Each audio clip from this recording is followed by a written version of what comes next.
2024년 1월이었습니다. 유난히 눈이 많이 오고 끔찍하게 추웠던 그해 겨울을 저는 아마 죽을 때까지 잊지 못할 겁니다. 살을 애는 추위라는 말이 있죠. 하지만 가난한 사람에게 추위는 날씨가 아니라 뼛속까지 파고드는 공포였습니다. 그날도 영하 15도였습니다. 창문 틈새로 황소바람이 들이닥치는 강북의 낡은 다세대 빌라 2층. 그곳이 제가 지켜야 할 세상의 전부였습니다. 보일러 조절기 온도는 늘 외출에 맞춰져 있었죠. 기름 한 방울이 피 같은 돈이었으니까요. 할머니는 기침을 하면서도 내복 위에 솜조끼를 겹쳐 입으시곤 난 하나도 안 춥다며 웃으셨습니다. 입김이 하얗게 서리는 방 안에서 그 말을 믿는 척하는 게 21살 가장인 제가 할 수 있는 유일한 효도였습니다. 제 이름은 이소연입니다. 남들은 대학 캠퍼스를 누비며 미팅을 하고 스펙을 쌓을 나이인 21살. 하지만 저에게 청춘은 사치였습니다. 고등학교 졸업식 날 저는 교복을 벗자마자 아르바이트 현장으로 나갔습니다. 아픈 할머니와 고등학교 2학년인 남동생 민호. 두 식구의 생계가 오로지 제 구분 등 위에 얹혀 있었으니까요. 힘들지 않았냐고요? 아니요, 죽도록 힘들었습니다. 매일 밤잠을 설치며 가계부를 쓸 때마다 숨이 턱턱 막혀왔습니다. 하지만 견뎌야 했습니다. 저마저 무너지면 우리 가족은 정말 갈 곳이 없었으니까요. 그날 저녁이었습니다. 학교에서 돌아온 민호의 표정이 묘했습니다. 평소 같으면 누나 다녀왔어 하고 씩씩하게 인사했을 녀석이 가방을 꼭 껴안은 채 쭈뼛거리고 서 있더군요. 직감했습니다. 무슨 일이 생겼구나. 민호야, 왜 그래? 학교에서 무슨 일 있었어? 제 물음에 민호는 한참을 망설이다가 꼬깃꼬깃 구겨진 종이 한 장을 내밀었습니다. 서울 소재 상위권 대학 경영학과 합격 통지서였습니다. 수시 모집에 덜컥 붙은 겁니다. 순간 가슴이 철렁 내려앉았습니다. 기쁨보다 공포가 앞섰습니다. 합격 통지서 아래에 적힌 등록금 고지서. 420만 원. 그 숫자가 마치 저를 비웃는 것 같았습니다. 제 통장 잔고는 고작 80만 원. 당장 다음 달 월세와 생활비를 빼고 나면 남는 게 없었습니다. 민호는 제 눈치를 살피며 기어가는 목소리로 말했습니다. 누나, 나 그냥 대학 안 갈래. 담임 선생님한테는 말씀드렸어. 취업반으로 돌려달라고. 그 말을 듣는데 억장이 무너진다는 게 어떤 건지 알겠더군요. 공부 잘하는 동생 뒷바라지하겠다고 나는 대학 포기하고 돈 벌었는데 내 동생 앞길까지 가난히 막아선다는 게 너무 분하고 억울해서 미칠 것 같았습니다. 저는 떨리는 손으로 민호의 어깨를 잡았습니다. 그리고 생애 가장 뻔뻔한 거짓말을 했습니다. 무슨 헛소리야? 너 바보야? 누나 적금 든 거 있어. 만기 얼마 안 남았으니까 걱정하지 마. 너 등록금 내려고 여태 모은 건데 그걸 안 쓰면 어떡해? 민호의 눈이 동그라지더군요. 진짜? 정말이야, 누나? 그럼 진짜지. 누나가 널 굶겼니? 헐벗겼니? 쓸데없는 소리 말고 가서 공부나 더 해. 장학금 못 받으면 죽는다. 큰 소리는 쳤지만 방으로 들어와 이불을 뒤집어 쓰고 소리 죽여 울었습니다. 막막했습니다. 하늘이 무너져도 솟아날 구멍이 있다는데 제 하늘은 이미 무너져 내린 지 오래였습니다. 다음 날부터 저는 미친 사람처럼 일거리를 찾았습니다. 낮에는 식당 서빙, 저녁에는 편의점. 그것만으로는 턱없이 부족했습니다. 그래서 선택한 게 새벽 배송 물류센터였습니다. 단기간에 목돈을 만질 수 있는 건 몸을 갈아 넣는 일뿐이었으니까요. 새벽 2시에 살을 애는 칼바람이 부는 물류 창고. 제 몸짓만 한 박스들을 나르며 저는 주문을 외웠습니다. 이건 민호 등록금이다. 이건 할머니 병원비다. 하지만 불행은 예고 없이 찾아오더군요. 일한 지 3일째 되던 날 새벽이었습니다. 바닥에 얇게 얼어붙은 살얼음을 미쳐보지 못했습니다. 무거운 박스를 들고 걷다가 미끄러지면서 그대로 꼬꾸라졌습니다. 우당탕 하는 굉음과 함께 박스가 터지고 안에 있던 유리병들이 산산조각 났습니다. 무릎에서 피가 배어 나왔지만 아픔을 느낄 새도 없었습니다. 관리자가 달려와 소리를 질렀습니다. 야, 너 눈을 어디다 달고 다니는 거야? 이거 다 어쩔 거야? 오늘 일당에서 깔 테니까 당장 꺼져. 사람들이 쳐다보는 그 시선. 경멸과 짜증이 섞인 눈빛들. 저는 죄인처럼 고개를 숙이고 죄송합니다. 죄송합니다만 반복했습니다. 깨진 유리 조각을 치우며 피 섞인 눈물을 삼켰습니다. 일당은커녕 변상금을 물어내지 않은 게 다행이라며 쫓겨났습니다. 새벽 4시 절뚝거리는 다리를 이끌고 집으로 돌아오는 길. 거리에는 사람 하나 없고 가로등 불빛만 깜빡거렸습니다. 다친 무릎보다 더 아픈 건 기한이 다가오는 등록금 납부일이었습니다. 이제 일주일 남았는데 당장 쫓겨난 알바자리 대신 뭘 해야 하나. 휴대폰을 꺼내 습관처럼 구인구직 앱을 켰습니다. 화면을 내리던 제 손가락이 멈칫했습니다. 흐릿한 액정 너머로 들어온 공고 하나. 할리호텔 객실팀 고객응대 및 편의시설 관리직 모집. 평소라면 거들떠도 안 봤을 겁니다. 호텔이라니요. 저 같은 고졸에 백도 없고 돈도 없는 애가 감히 넘볼 곳이 아니니까요. 그런데 그 아래 적힌 한 줄이 제 심장을 뛰게 만들었습니다. 학력 무관 경력 무관 급여 당일 지급 가능. 그리고 무엇보다 합격 시 입사 축하금과 첫 달 가불이 가능하다는 문구가 보였습니다. 이거다. 이거면 민호 등록금 어떻게든 맞출 수 있다. 하지만 동시에 두려움이 밀려왔습니다. 화려한 호텔 로비 세련된 유니폼을 입은 사람들. 시장통에서 국밥 나르던 제가, 택배박스 나르던 제가 그 사이에 섞일 수 있을까요? 제가 가진 옷이라곤 보풀린 검은색 코트와 굽다른 구두 한 켤레뿐인데. 그래도 지원 버튼을 눌렀습니다. 자존심? 주제 파악? 그런 건 배부른 사람들이나 하는 고민이었습니다. 지금 제겐 자존심보다 지켜야 할 가족이 더 소중했으니까요. 집에 돌아와 잠든 민호의 얼굴을 봤습니다. 세상 모르고 자는 동생의 얼굴 위로 새벽 시장에서 일하느라 휜할머니의 허리가 겹쳐 보였습니다. 이를 악물었습니다. 서류 심사는 운 좋게 통과했습니다. 면접 날짜는 1월 중순. 기록적인 폭설이 예보된 날이었습니다. 옷장에서 가장 깨끗한 흰 셔츠를 꺼내 다림질을 했습니다. 치익 마이너스 스팀 소리가 날 때마다 다짐했습니다. 무슨 수를 써서라도 붙는다. 짓밟히든 무시를 당하든 상관없다. 나는 돈을 벌어야 한다. 그때는 몰랐습니다. 그 면접이 제 인생을 송두리째 바꿔놓을 줄은. 그리고 그 차가운 호텔 로비에서 제 인생 가장 따뜻한 율무차를 마시게 될 줄은 꿈에도 몰랐습니다. 면접 당일 아침, 창밖에는 세상이 하얗게 지워질 만큼 무시무시한 눈이 쏟아지고 있었습니다. 마치 저에게 오지마, 넌 안 되라고 말하는 것처럼요. 하지만 저는 그 눈보라를 뚫고 집을 나섰습니다. 낡은 구두끈을 질끈 동여매면서요. 이제 전쟁 같은 면접이 시작될 차례였습니다. 그날 서울은 두 개의 세상으로 쪼개져 있었습니다. 제가 사는 강북의 언덕배기는 모든 것이 얼어붙은 겨울왕국이었지만 면접 장소인 강남의 테헤란로는 제설 작업이 완벽하게 끝난 딴 나라더군요. 새벽부터 설친 탓에 배속은 텅 비어 있었습니다. 긴장해서인지 아니면 추위 때문인지 속이 울렁거렸습니다. 면접 시간은 오후 2시. 혹시라도 늦을까봐 저는 3시간이나 일찍 집을 나섰습니다. 버스는 오지 않았습니다. 폭설 때문에 배차 간격이 엿가락처럼 늘어난 겁니다. 정류장에 서 있는 30분이 3년처럼 느껴지더군요. 발가락 감각이 사라질 때쯤 도착한 만원 버스에 몸을 구겨 넣었습니다. 창밖으로 스쳐 지나가는 풍경이 낯설게 변해갈수록 제 심장 박동 소리도 점점 커져만 갔습니다. 불행은 꼭 약속이라도 한 듯 몰려오나 봅니다. 버스에서 내려 호텔까지 걸어가는 길이었습니다. 제설이 덜 된 인도 구석에 쌓인 눈더미를 밟는 순간이었습니다. 뚝 하는 소리가 제 귀를 때렸습니다. 발목이 꺾이는 통증보다 더 무서운 건 발바닥에서 느껴지는 이질감이었습니다. 시장통 만원샵에서 산 제 유일한 정장 구두. 그 오른쪽 굽이 눈 속에 파묻힌 채 부러져 나간 겁니다. 하늘이 노랗게 변했습니다. 면접 시작까지 30분 남았는데 저는 덜덜 떨리는 손으로 눈 속에 박힌 굽을 파냈습니다. 다시 끼워보려 했지만 이미 망가진 굽은 힘없이 빠져버리더군요. 사람들이 쳐다봤습니다.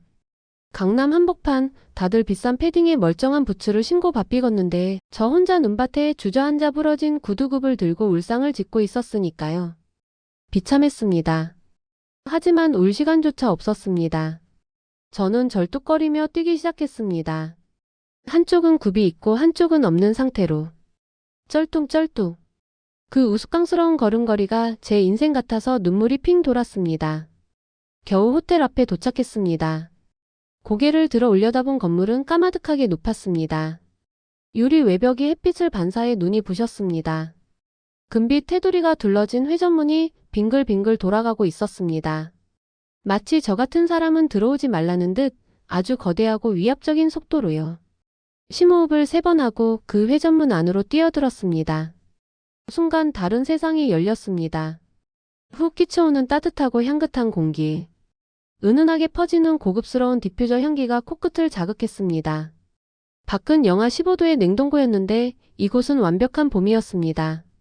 로비 바닥은 거울처럼 반짝이는 대리석이었습니다. 천장에는 제 방만 한 샹들리에가 보석처럼 빛나고 있었죠. 그 빛이 너무 화려해서 눈을 제대로 뜰 수가 없었습니다. 그리고 그 대리석 바닥에 비친 제 모습을 봤습니다. 눈과 땀에 젖어 축 늘어진 머리카락. 보풀이 하얗게 인 싸구려 검은색 코트. 그리고 굽이 부러져서 기우뚱하게 서 있는 발. 마치 화려한 궁전에 잘못 들어온 시궁지가 된 기분이었습니다. 직원들은 모델처럼 키가 크고 늘씬했습니다. 주름 하나 없는 완벽한 유니폼을 입고 우아하게 미소 짓고 있었죠. 제 곁을 지나가는 투숙객들의 옷차림조차 저보다 훨씬 비싸 보였습니다. 저는 최대한 몸을 움츠렸습니다.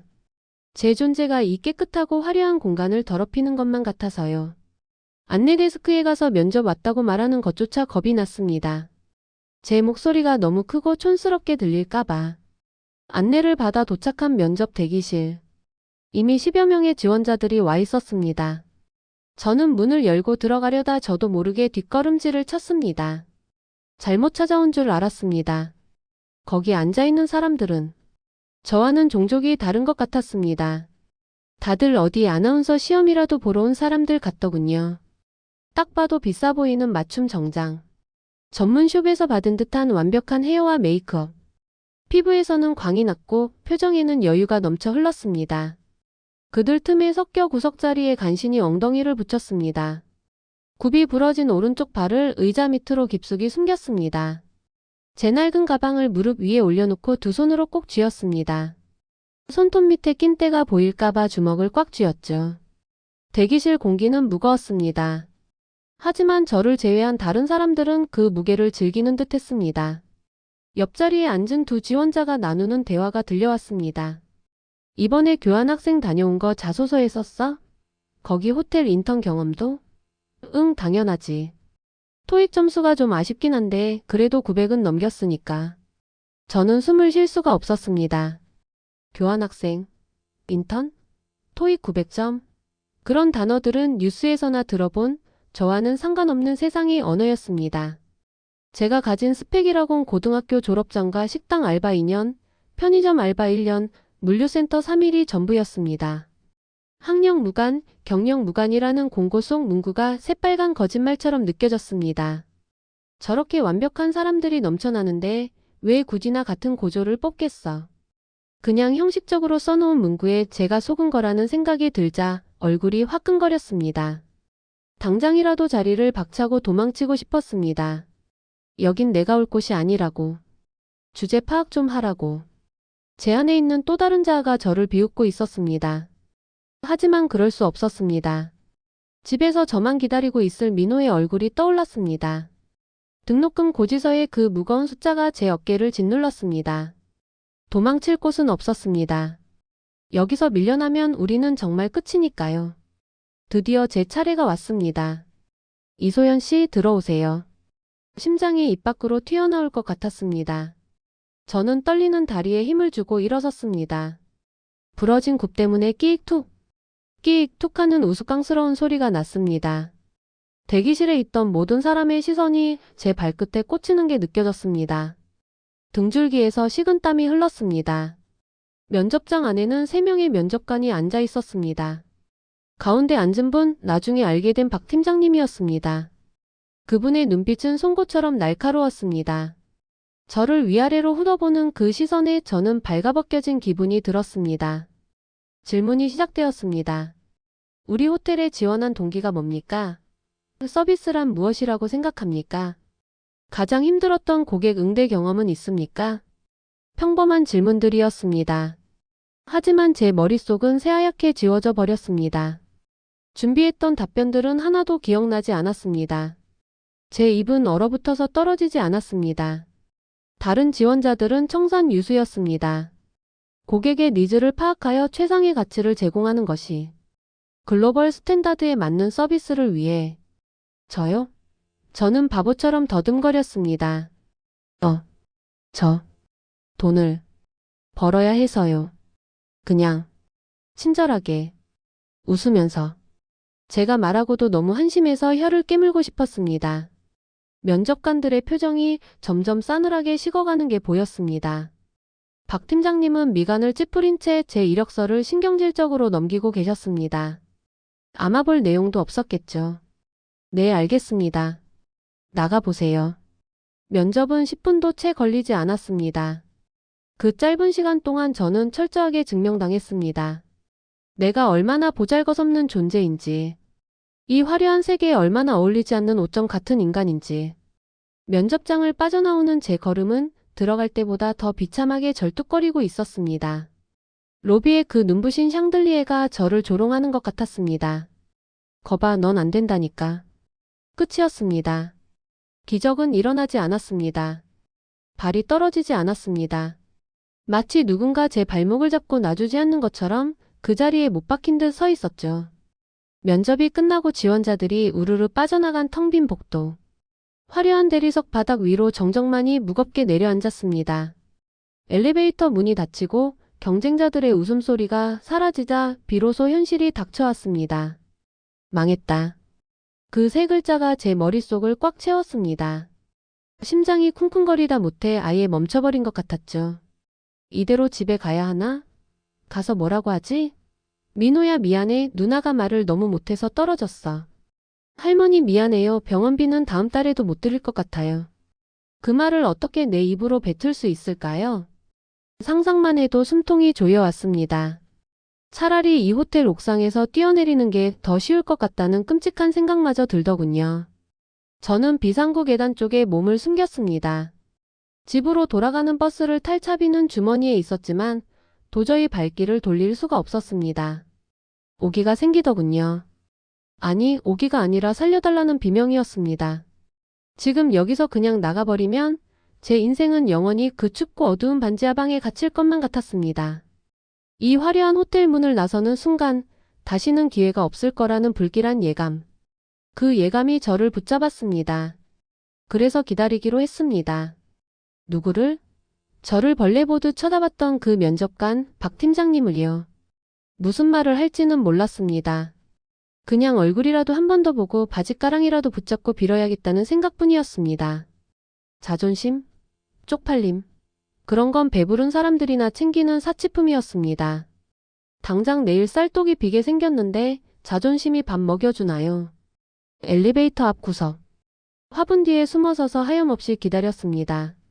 10분이 지나고 20분이 지났습니다. 호텔 직원들이 바쁘게 오가며 저를 힐끔거렸습니다. 이상하겠죠. 면접 끝난 지가 언젠데 낡은 코트를 입은 여자가 망부석처럼 서 있으니까요. 지나가던 보안 요원이 다가와 물었습니다. 저기요, 무슨 일 있으십니까? 면접 끝나셨으면 귀가하셔야죠. 저는 죄인처럼 고개를 숙이고 기어가는 목소리로 대답했습니다. 죄송합니다. 제가 다리가 좀 아파서요. 잠시만 쉬었다 갈게요. 죄송합니다. 거짓말이었습니다. 다리가 아픈 건 맞았지만 쉴 생각 따위는 없었으니까요. 보안 요원은 미심쩍은 눈초리로 저를 훑어보다가 무전기를 치며 사라졌습니다. 등줄기에 식은땀이 흘렀습니다. 쫓겨나면 끝이 돼야. 제발 나오세요. 제발 지금 나와주세요. 그때였습니다. 띵마이너스 하는 맑고 청아한 알림음. 제 인생에서 가장 간절하게 기다렸던 소리였습니다. 중앙 엘리베이터의 문이 스르르 열렸습니다. 그리고 그 안에서 낯익은 얼굴들이 걸어 나왔습니다. 서류 가방을 든 남자 면접관 2명, 그리고 그 뒤를 따르는 박 팀장님. 세 사람은 뭔가 심각한 이야기를 나누고 있었습니다. 이번 지원자들 수준이 0. 그러게 말입니다. 딱히 눈에 띄는 사람이 없네요. 그 대화 소리가 제 귀에 벼락처럼 꽂혔습니다. 지금이 아니면 안 된다. 이 순간을 놓치면 나는 죽는다. 저는 생각할 겨를도 없이 튀어나갔습니다. 부러진 구두 굽 때문에 몸이 기우뚱했지만 넘어지지 않으려 안간힘을 썼습니다. 그들의 앞을 가로막았습니다. 저기, 팀장님, 면접관님. 세 사람의 걸음이 뚝 멈췄습니다. 박 팀장님이 저를 보고 눈을 크게 뜨시더군요. 놀람 그리고 당황스러움. 당연하겠죠. 아까 말 한마디 제대로 못하고 쫓겨난 그 고졸 지원자가 아직도 안 가고 버티고 있으니까요. 남자 면접관이 미간을 찌푸리며 말했습니다. 뭐예요? 아직 안 갔어요? 그 차가운 말투에 심장이 쪼그라들었습니다. 하지만 물러설 곳은 없었습니다.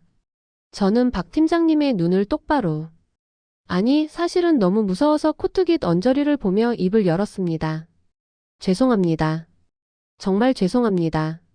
바쁘신데 길을 막아서 죄송하고 무례하게 굴어서 죄송합니다. 일단 사과부터 했습니다. 입술이 파르르 떨려서 발음이 자꾸만 샜습니다. 근데 저 진짜 한 번만 다시 봐주시면 안 될까요? 아끼는 너무 긴장해서. 제가 원래는 진짜 일 잘하거든요. 힘도 세고요. 무거운 것도 잘 들고 시키시는 건 뭐든지 다 할 수 있어요. 횡설수설. 아무 말 대잔치였습니다. 논리도 없고 품위도 없는 애원. 제가 들어도 구차하기 짝이 없었습니다. 남자 면접관이 어이없다는 듯 하고 웃음을 터뜨렸습니다. 이봐요 학생. 채용이 장난입니까? 결과 나오면 연락 갈 테니까 돌아가세요. 여기서 이러면 영업방해입니다. 영업방해. 그 단어가 비수처럼 꽂혔습니다. 저도 압니다. 제가 지금 진상짓 하고 있다는 거. 하지만 제 머릿속에는 오로지 동생의 등록금 고지서만 둥둥 떠다녔습니다. 여기서 물러나면 민호는 공장에 가야 합니다. 나처럼 살게 할 수는 없습니다. 저는 무릎이라도 꿇을 기세로 박 팀장님 앞으로 한 발짝 더 다가갔습니다. 그리고 저도 모르게 마음속 깊은 곳에 묻어두었던 진짜 이야기를 끄집어냈습니다. 팀장님, 저 돈 벌어야 해요. 제발요. 눈물이 왈칵 쏟아졌습니다. 한 번 터진 눈물은 댐이 무너진 것처럼 멈추지 않았습니다. 화장이 번져서 얼굴이 엉망이 됐을 텐데 닦을 생각도 못했습니다. 동생 대학 보내야 해요. 이번에 붙었는데 등록금이 없어요. 제가 가장이에요. 할머니랑 동생이랑 셋이 사는데 당장 다음 달 월세도 밀렸어요. 저 진짜 여기서 떨어지면 갈 데가 없어요. 체면이고 뭐고 다 던져버렸습니다. 호텔 로비 한복판에서 21살 여자가 어린아이처럼 엉엉 울며 매달리는 꼴이라니. 지나가던 사람들이 웅성거리는 소리가 들렸습니다. 누군가는 혀를 찾고 누군가는 휴대폰을 들어 찍으려 했습니다. 하지만 제 눈에는 박 팀장님밖에 안 보였습니다. 제발 내 진심을 알아달라고. 스펙이고 학력이고 다 없지만 내 간절함 하나만은 진짜라고. 눈빛으로 온몸으로 외쳤습니다.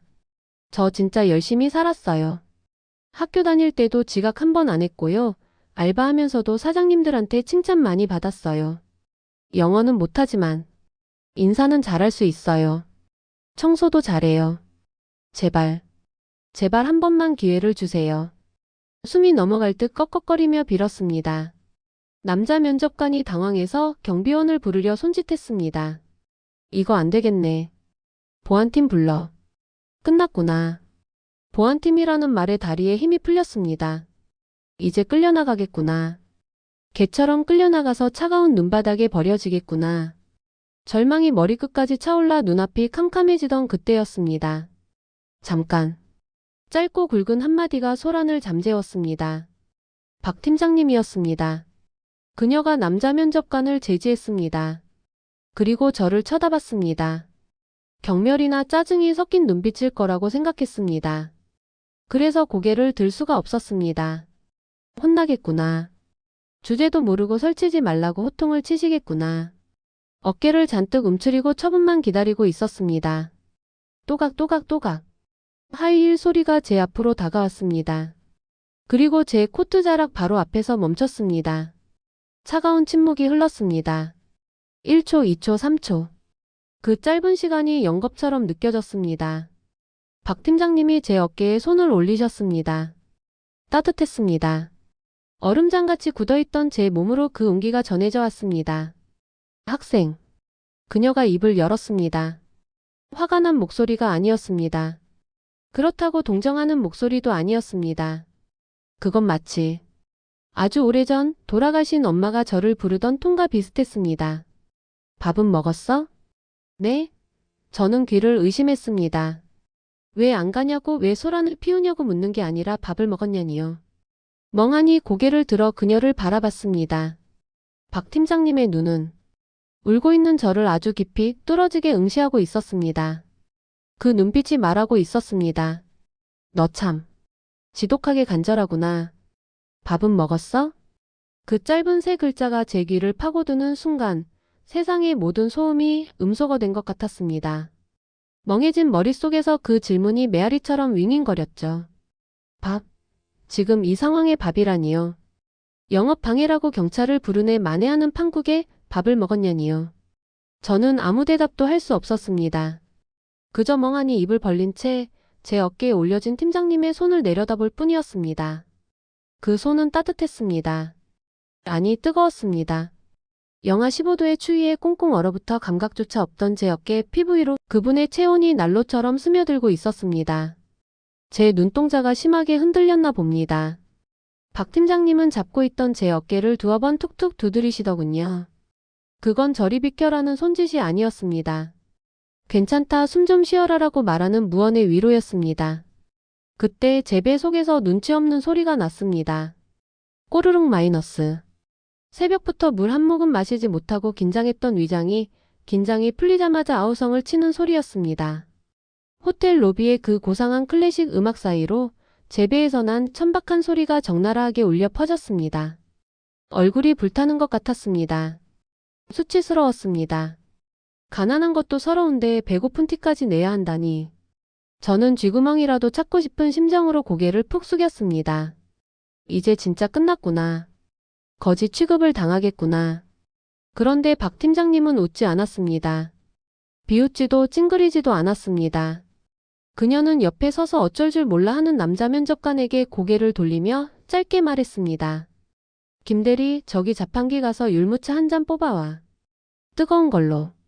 남자 면접관 김대리라는 분이 당황해서 되물었습니다. 네? 팀장님, 여기 로비 라운지에서 커피라도.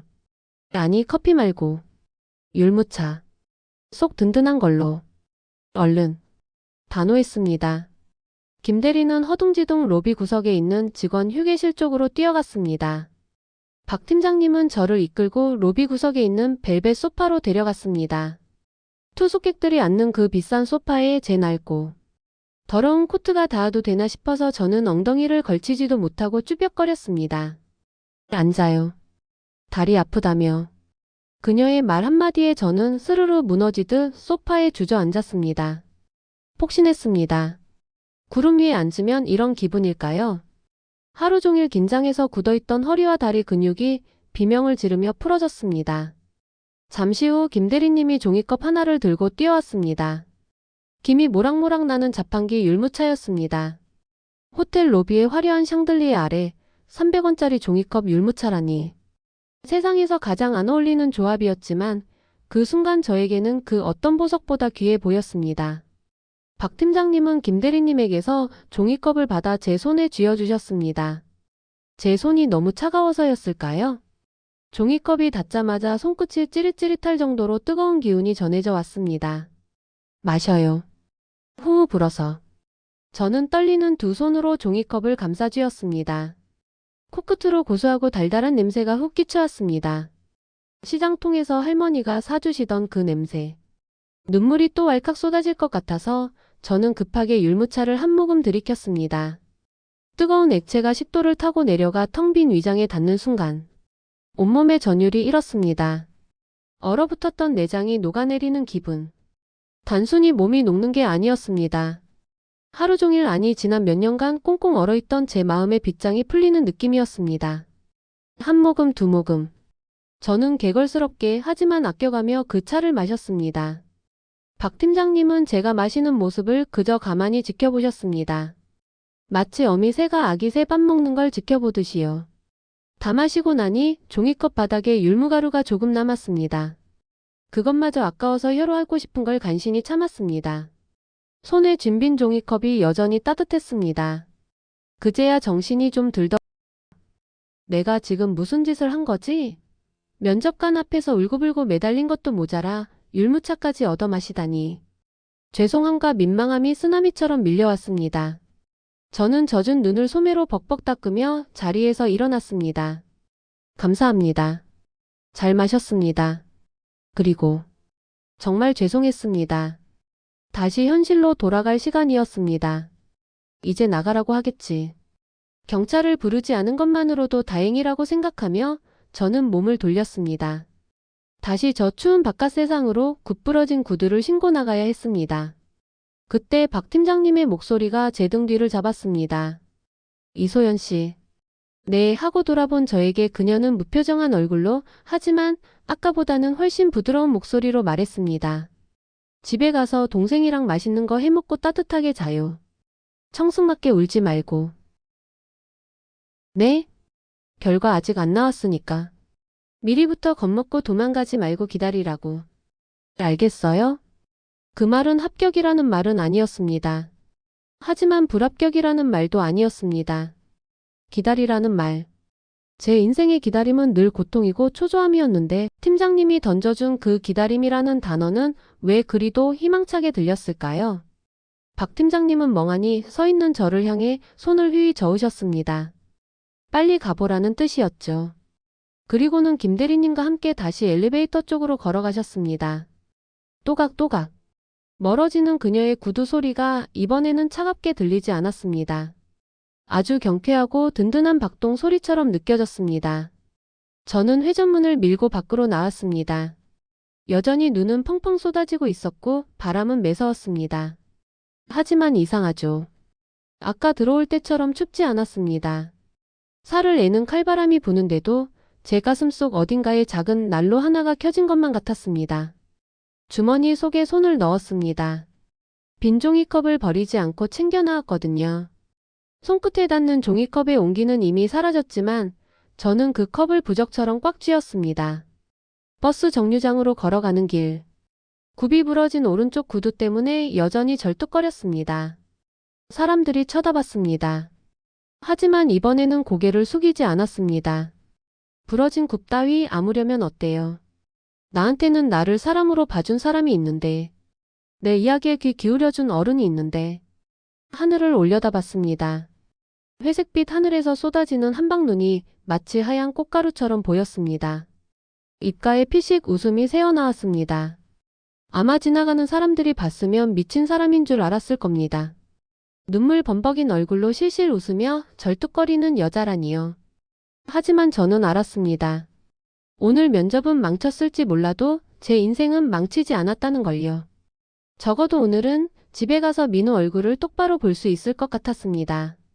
그리고 할머니에게 면접관님이 차도 사줬어라고 자랑도 할 수 있을 것 같았습니다. 버스가 왔습니다. 저는 씩씩하게 버스에 올랐습니다. 창가 자리에 앉아 입김으로 흐려진 창문을 닦아냈습니다. 멀어지는 호텔 건물이 보였습니다. 그 화려한 불빛 속 어딘가에 있을 박 팀장님을 떠올리며 저는 속으로 조용히 중얼거렸습니다. 감사합니다. 정말 감사합니다.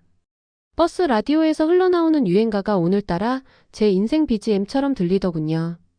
그렇게 저는 제 인생에서 가장 따뜻했던 겨울날의 오후를 지나고 있었습니다. 아직 합격 전화는 오지 않았지만 제 마음속에는 이미 봄이 오고 있었습니다. 2로 시작하는 낯선 전화번호. 일주일 동안 제 휴대폰은 그저 알람 시계에 불과했습니다. 불합격 통보조차 사치인 건지 기다리던 연락은 오지 않았으니까요. 역시 안 된 거야. 그 난리를 쳤는데 뽑아주는 게 더 이상하지. 하루에도 수십 번씩 마음을 접었다 폈다 하며 지옥 같은 시간을 보냈습니다. 그러다 정확히 일주일 후 오후 2시였습니다. 방바닥에 힘없이 던져둔 휴대폰이 증- 하고 울기 시작했습니다. 액정에 뜬 번호는 지역 번호 2. 스팸 전화일 수도 있고 밀린 월세 독촉 전화일 수도 있었습니다. 하지만 제 심장은 본능적으로 알고 있었나 봅니다. 이 전화가 제 인생을 송두리째 바꿀 신호탄이라는 걸요. 여보세요? 목소리가 갈라져 나왔습니다. 네, 안녕하세요. 할리호텔 인사팀입니다. 이소연 씨 맞으시죠? 심장이 쿵 하고 내려앉았습니다. 수화기 너머의 목소리는 너무나 사무적이고 차분해서 더 무서웠습니다. 축하드립니다. 객실팀 최종 합격하셨습니다. 다음 주 월요일부터 출근 가능하신가요? 순간 세상의 시간이 멈춘 것 같았습니다. 네? 합격이요? 제가요? 되묻고 싶었지만 목구멍이 꽉 막혀 소리가 나오지 않았습니다. 겨우 쥐어짜낸 대답은 네. 네. 감사합니다. 라는 바보 같은 중얼거림 뿐이었습니다. 전화를 끊자마자 저는 비명부터 질렀습니다. 할머니, 나 됐어. 나 합격했어.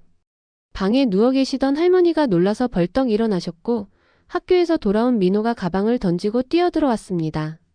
우리는 좁은 단칸방에서 서로를 껴안고 방방 뛰었습니다. 보일러도 틀지 않은 냉골 바닥이었지만 그 순간만큼은 세상 어느 곳보다 뜨거웠습니다. 할머니의 거친 손이 제 등짝을 때리며 우시더군요. 장하다 내 새끼, 고생했다 내 새끼. 그 투박한 위로가 어찌나 아프고 서럽던지 우리는 한참을 그렇게 엉겨붙어 울었습니다. 첫 출근 날. 지급받은 유니폼을 입고 거울 앞에 섰습니다. 빳빳하게 다려진 짙은 네이비색 정장. 왼쪽 가슴에 달린 이소연이라는 명찰.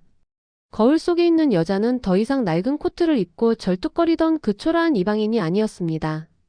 어깨가 펴지고 눈빛이 살아있는 호텔리어였습니다. 일은 곧했습니다. 하루 종일 서 있어야 했고 까다로운 고객들의 요구를 처리하느라 발바닥에 불이 났습니다. 하지만 힘들지 않았습니다. 청소 도구를 든 손이 부르터도 진상 고객에게 고개를 숙여도 웃음이 났습니다. 이 노동의 대가로 지킬 수 있는 것들이 있으니까요. 그리고 기다리던 첫 월급날. 띵동 마이너스 입금 알림 문자 메시지. 통장에 찍힌 그 숫자를 보고 또 봤습니다. 제 인생에서 처음 만져보는 큰돈이었습니다. 점심시간 은행으로 달려갔습니다. 가장 먼저 민호의 대학 등록금을 이체했습니다. 송금 완료. 그 네 글자를 확인하는 순간 가슴속에 얹혀있던 거대한 바위가 쑥 빠져나가는 기분이었습니다. 이제 됐다. 내 동생 기죽지 않고 대학 다닐 수 있다. 은행 문을 나서는데 저도 모르게 콧노래가 흥얼거려지더군요. 퇴근길에는 시장에 들렀습니다. 제일 좋은 빨간 내복 한 벌을 샀습니다. 할머니가 돈 아깝게 뭐하러 이런 걸 사냐고 타박하실 게 뻔했지만 그 타박조차 듣고 싶었습니다. 그리고 민호가 그토록 갖고 싶어 했던 브랜드 운동화도 한 켤레 샀습니다. 마지막으로 백화점 1층 화장품 코너에 들렀습니다. 제가 쓸 게 아니었습니다. 제 손에는 작은 핸드크림 세트가 들려 있었습니다. 박 팀장님을 위한 선물이었습니다. 며칠 뒤 휴게실에서 박 팀장님과 마주쳤습니다. 팀장님은 여전히 깐깐하고 무서운 호랑이 상사였습니다. 실수라도 하는 날엔 불호령이 떨어졌죠. 하지만 저는 알았습니다. 그 차가운 말투 속에 숨겨진 진짜 온기를요. 저는 쭈뼛거리며 준비한 핸드크림과 작은 쪽지를 건넸습니다. 팀장님, 이거 첫 월급 기념으로.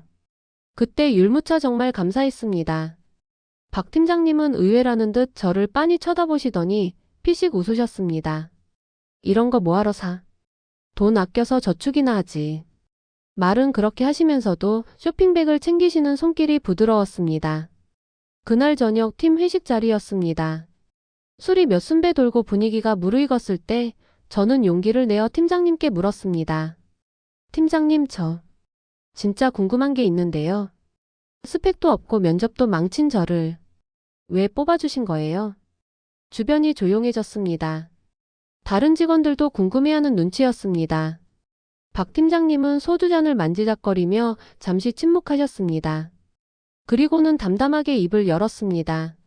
내 아버지 생각이 나서. 네? 아버님이요? 우리 아버지 평생 공장에서 미싱 돌리셨어. 내가 너만 할 때 아버지가 공장에서 손가락을 다치셨는데 붕대 감은 손으로 야근하러 나가시더라. 내가 가지 말라고 좀 쉬라고 울면서 매달렸는데 아버지가 웃으면서 그러셨어. 우리 딸 대학 등록금 내일까지인데 아빠가 어떻게 쉬냐고. 팀장님의 눈시울이 붉어졌습니다. 그때 아버지 눈빛이 면접장에서 본 내 눈빛이랑 똑같았어. 살아야겠다, 지켜야겠다, 그 하나밖에 없는 절박한 눈. 그런 눈을 가진 사람은 절대 요령 피우거나 도망가지 않아. 누구보다 강하거든. 그녀는 제 손을 꽉 잡았습니다. 스펙? 학력? 그런 건 가르치면 돼. 하지만 그 책임감, 그건 아무나 가질 수 없는 재능이야. 난 내 스펙을 본 게 아니라 내 그릇을 본 거야. 눈물이 핑 돌았습니다. 아나는 혼자가 아니었구나. 나만 이렇게 힘든 게 아니었구나. 저토록 멋져 보이는 팀장님에게도 그런 시린 겨울이 있었구나. 그 동질감이, 그 인정이 저를 또 한 번 울게 만들었습니다. 그로부터 몇 달이 지났습니다. 이제 저는 제법 능숙한 호텔리어가 되었습니다. 민호는 캠퍼스 생활이 즐거운지 매일 웃는 얼굴로 집에 들어오고, 할머니는 제가 사들인 빨간 내복을 동네방네 자랑하고 다니십니다. 여전히 우리 집은 좁고 낡은 빌라입니다. 여전히 월세날은 돌아오고 통장은 스쳐 지나가는 정거장일 뿐이죠. 하지만 달라진 게 있다면 더 이상 우리 집에 한숨 소리가 들리지 않는다는 겁니다. 대신 다녀왔습니다. 고생했다. 밥 먹자 하는 따뜻한 말들이 그 빈자리를 채우고 있습니다. 가끔 로비에 서서 회전문을 바라봅니다. 눈이 펑펑 쏟아지던 그날, 굽부러진 구두를 신고 절뚝거리며 들어오던 제가 보입니다. 겁에 질려있던 그 아이에게 다가가 안아주고 싶습니다. 그리고 말해주고 싶네요. 괜찮아. 조금만 더 버텨. 곧 봄이 올 거야. 그리고 너는 생각보다 훨씬 강한 사람이란다. 혹시 지금 이 방송을 듣고 계신 분들 중에도 유독 길고 추운 겨울을 보내고 계신 분이 있나요? 아무리 두드려도 열리지 않는 문 앞에서 좌절하고 계신가요? 포기하지 마세요. 여러분의 그 간절한 눈빛을 누군가는 반드시 지켜보고 있을 테니까요. 차가운 눈보라 끝에는 반드시 따뜻한 율무차 같은 기적이 기다리고 있을 겁니다. 저처럼요. 오늘 제 이야기가 마음에 드셨다면 구독과 좋아요 부탁드리겠습니다. 감사합니다.